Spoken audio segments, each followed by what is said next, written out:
Alright, let's jump into 9.4, which is going to be 9.3, 9.4, which is going to be integrated rate laws. So we talked about differential rate laws a little bit in the past, and I think I made a mistake when I spoke about the difference between a differential rate law and an integrated rate law. A differential rate law, call that a D, oops, let's call that a DRL. A differential rate law is a rate law that is based on concentration of the reactants.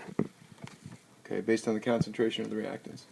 We should have seen that with all of the equations that we were doing, the large tables that we were looking at today in class.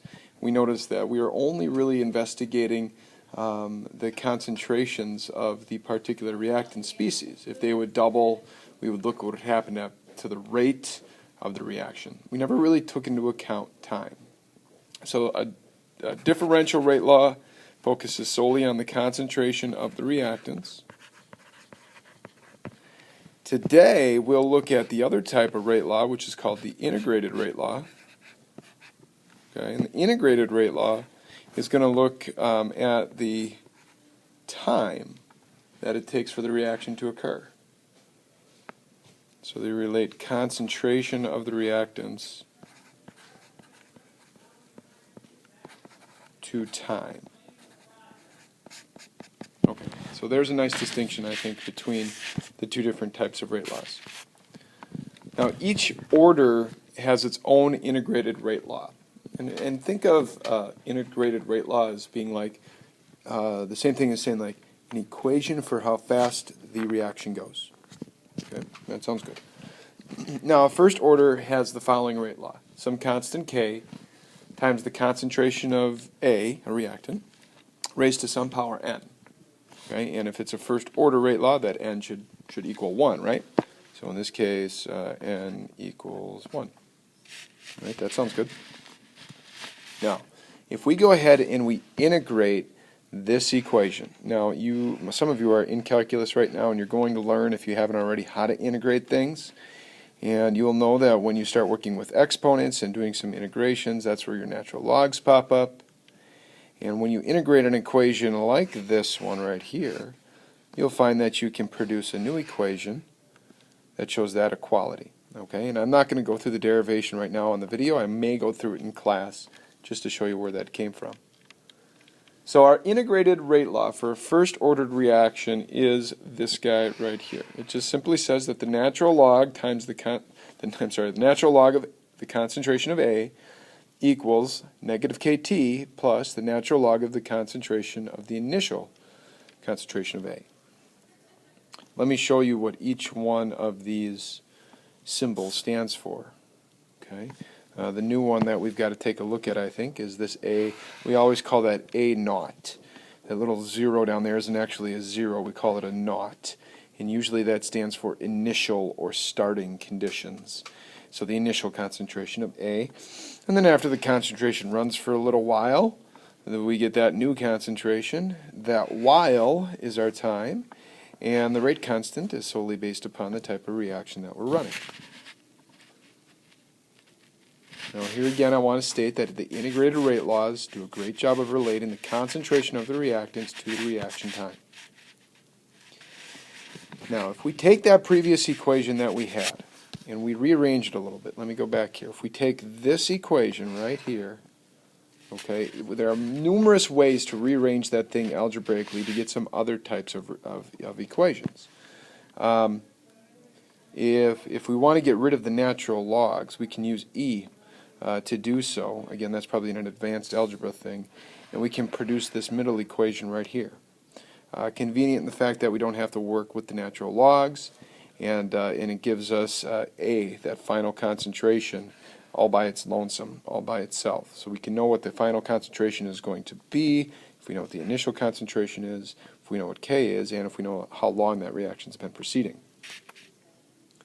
We can also write the first order integrated rate law as a ratio between the initial concentration of A and the final concentration of A. So we can write it like that. That might come in handy too when we're doing some of our problems. But when you get to the AP test, there's only one equation that you're going to see on the cheat sheet, and it's actually this one right here. Sorry about that. Okay, it's natural log A minus the natural log of A naught equals negative KT. And I'm going to go back to the previous slide here in a little bit, and you should notice that this equation is very similar to the first equation that I showed you. Okay, it's just that we've algebraically rearranged the two. Okay, now I want to go back to that first slide. Okay, and I want you to take a close look at this initial equation. You see how it's just rearranged to look like that other one that was in the box. I think there's something interesting about that. Doesn't this look like this? Y equals mx plus b. Huh. Yeah, of course it does. So we can hopefully see that this is in slope-intercept form. So our y, in this case, would be natural log of A. So if we had a whole bunch of concentrations of a particular substance, took the natural log of all of those concentrations, those would be the data points we could put on the y-axis. If we knew corresponding times at which those concentrations existed,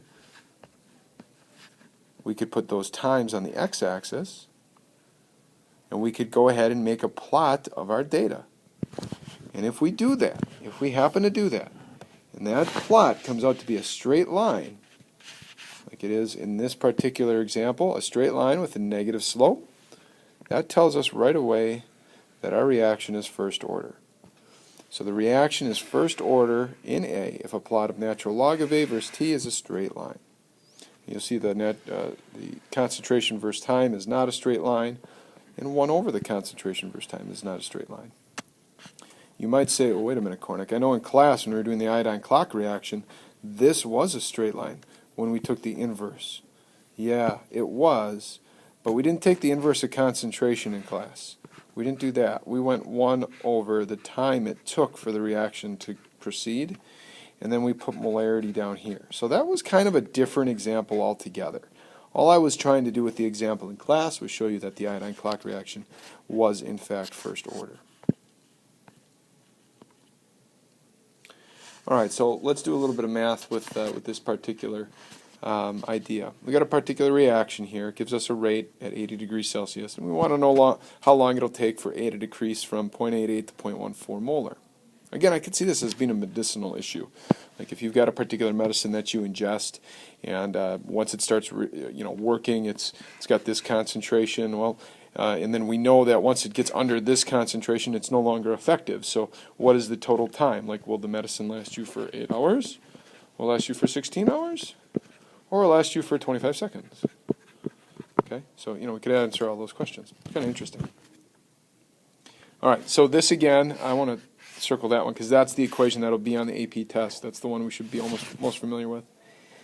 If we know A naught, which is that, and we know A, which is that, and we also know K, we can probably just do a little plug and chugging.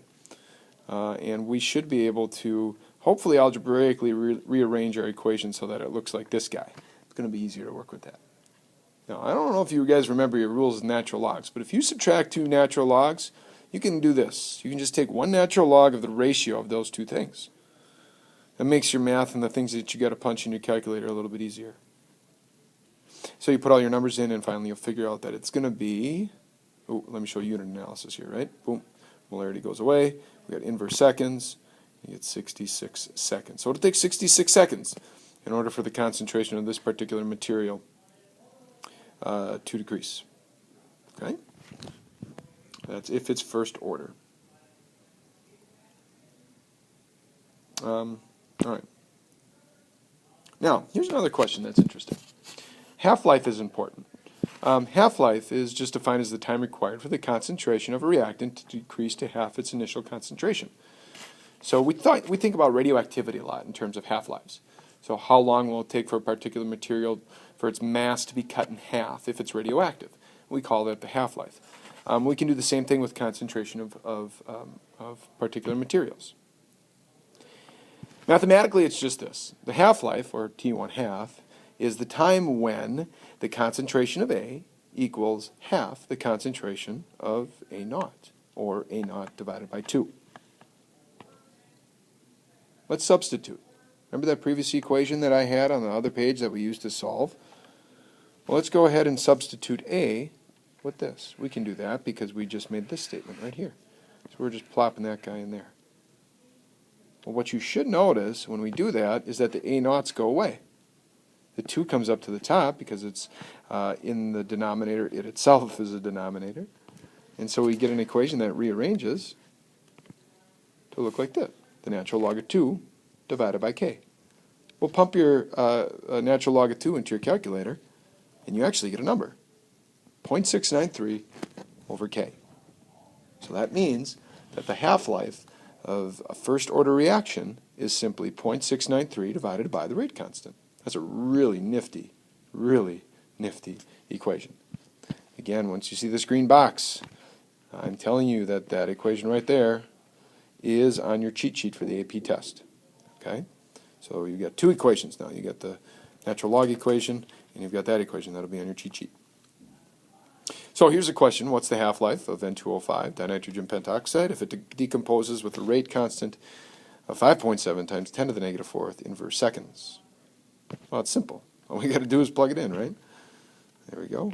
And we come out with about 20 minutes or 1,200 seconds. Nifty. I don't like this, though. You guys would call me on my sig figs, right? I like 1,200 seconds better because of that sig figs. That should have a decimal after it. All right. Now, how do you know that the decomposition is first order? That's a good question. How do we know that the decomposition is first order? We know it's first order because the units of k are s to the negative 1. Okay? If you're given a problem and you see units that are inverse seconds for the rate constant, you know it's first order. So you know you can use this equation. This equation is only healthy, it's only good for first order reactions. We'll see second order reactions coming up. All right, second order reactions. Second order reactions, here's our rate again. The rate equals negative delta A over delta T. And that equals K, if we actually write out the rate law, equals this. Rate equals K, concentration of A squared. Okay. If we integrate this guy, if we integrate this, we get up a new equation. We get that. We know that. Notice that our natural logs have gone away now. And we now have 1 over A, concentration of A, minus 1 over the concentration of A naught equals KT. So this is a totally different concentration. Again, it's in the green box, so notice that this equation is given to you on your cheat sheet. So that makes 3 equations for kinetics given to you on your cheat sheet. Let's talk about the half-life for a second order reaction right away. Remember, this is when the half-life is when T is half of A naught. So when the concentration of A equals the concentration of initial A divided by 2. And there it is. That is the half-life for second order law. I feel like I don't like just putting this up there. I think I should kind of show you where this comes from because I don't think it's as intuitive as we would like to think. If I go ahead and substitute, let's just take this equation right here. 1 over, let's see, A naught divided by 2 minus 1 over A naught equals KT, okay? So again, right here, we are dividing by a fraction. Same thing, we got to flip it for the reciprocal, right? So we can go ahead and we can rewrite that so that we have 2 over the concentration of A naught minus 1 over concentration of A naught equals KT. Well, I think you are all going to agree with me that this can be reduced, right? That's some pretty simple math. Maybe not simple, a lot of weird numbers and letters in there. But it should reduce to this, equals KT. All right, and if we want to get time by itself, because we're looking for only time half, just divide K by both sides. So we get a K over here. K goes away, K goes away, and there you go. There is your half-life reaction for second order. All right. Now, let's look at the graphing possibilities of a second order reaction as we just did for the first order reaction. Now remember, for a first order reaction, if you plotted the natural log of A versus time and you got a straight line, you knew that that was going to be a first order reaction. Well, if we look at the actual green line that's in the middle of this page, we notice that that certainly is not the case. Okay, so we know that it's not first order. On the other hand, if we plot 1 over the concentration of A versus time, we should get a straight line with a positive slope. And you should be able to prove that to yourself. If you can make this look like y equals mx plus b, you should be able to see that this guy should be a straight line with 1 over a in for the y. Alright, just a couple of more points here. Actually, this is the last one. We'll do zero order in class because this is getting long. First of all, half-life gets longer as the reaction progresses. This is interesting. Okay, for first order reactions, the half-life stays the same. So if it takes, 20 seconds for a particular reactant to reduce in half, its concentration in half, it'll take 20 more seconds, and then it'll reduce in half again, and 20 more seconds, and it'll reduce in half again. That's not the case with second order reactions. If it takes 20 seconds for it to reduce in half the first time, it'll take 40 seconds for it to reduce in half the second time, and 80 seconds the third time. Each successive half-life is double the preceding one. Okay, and if you look back at the equation for half-life, I'll go ahead and rewrite it on the page here. T1 half equals 1 over k A naught. That is because for a second order reaction, the half-life is dependent on that initial concentration, and that initial concentration changes every single time. You have a new initial concentration for every new half-life. So that's why it continually gets reduced. Real quickly here. I'll save this for tomorrow, and I'll give you the summary table tomorrow. Okay, that's it.